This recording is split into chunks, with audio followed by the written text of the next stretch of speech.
Hello and welcome to a 5-part video course on ecosystem services.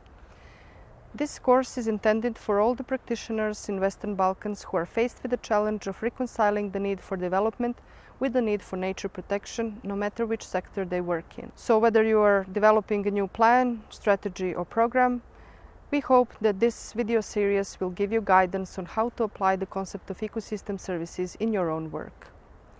The purpose of this course is to give you an overview of what ecosystem services are, how this concept evolved over time, and what is its current position in the national, global and regional policies with the focus on the Western Balkan region. We will also explore how ecosystem services can be assessed, valued and mainstreamed into development planning, and which tools are available to achieve that. The course is specifically tailored for the Western Balkan region, but we hope that the practitioners from other parts of the world will find it beneficial as well. So without further ado, let's explore the ecosystem services. In the simplest definition, ecosystem services are benefits people obtain from nature.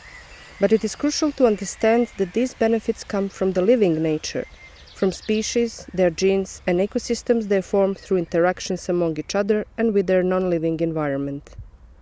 First and foremost, nature gives us the food that we eat. Croplands, pastures, gardens, fish farms are all forms of ecosystems where productivity of desired plants and animals translates into our food. And some food that we eat comes directly from the wild habitats, from forests, rivers, seas. In rural areas of Western Balkans, food production still relies on traditional land use practices where cattle grazes freely on natural pastures, meadows are regularly hayed, and wild foods collected for local consumption. But to produce food, we need other services that nature provides. We need microbes to break up the organic matter in the soil and fix nitrogen that plants can take. We need bees and other animals to pollinate our crops. We need birds and spiders to keep the crops free from pests and diseases. Apart from energy for our bodies, nature gives us energy for our everyday activities. Biomass is one of the most common sources of energy, and locally sourced fuel wood is still the primary energy source throughout the Western Balkans, used for heating and cooking. Fibers we dress ourselves and our homes in, such as cotton, wool, linen, hemp, and others, are all collected from plants and animals, as are timber, some construction materials, oils, resins, pigments, and ornaments. Biodiversity is also a source of our medicine.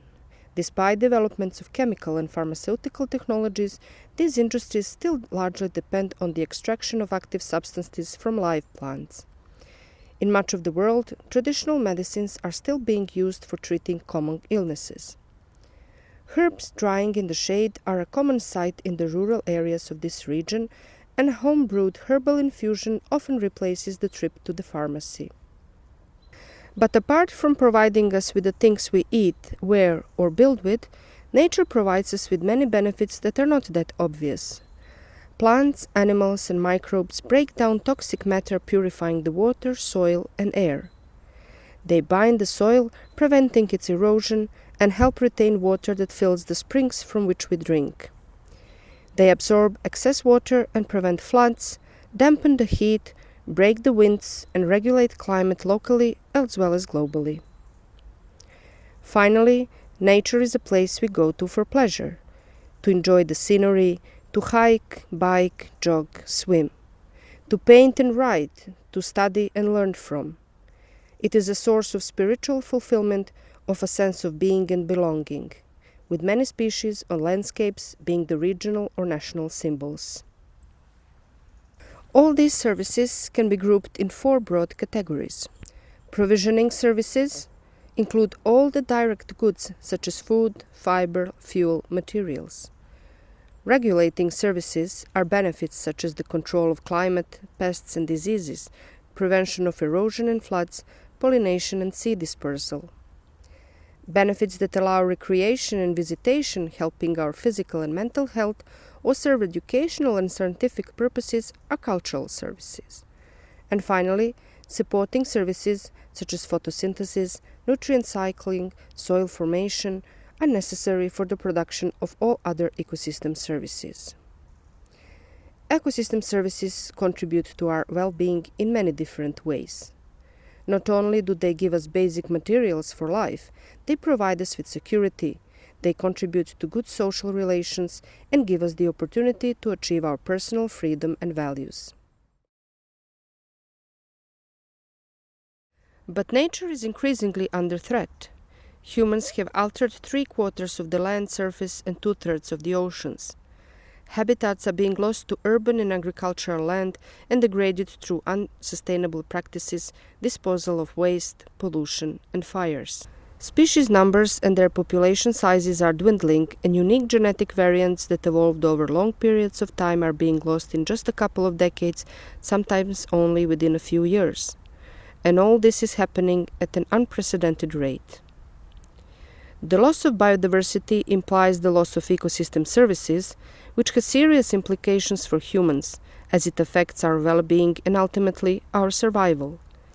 And yet, despite the unquestionable importance of ecosystem services, they are rarely factored in policies and development plans, which only leads to their further degradation and loss.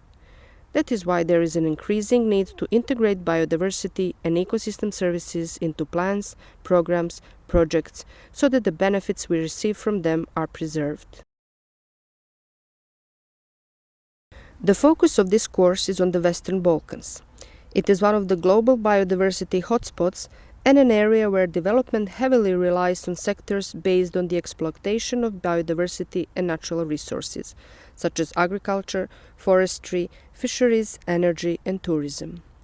Because of this, there is a strong need to recognize the services we obtain from the ecosystems and learn how to incorporate them in the development.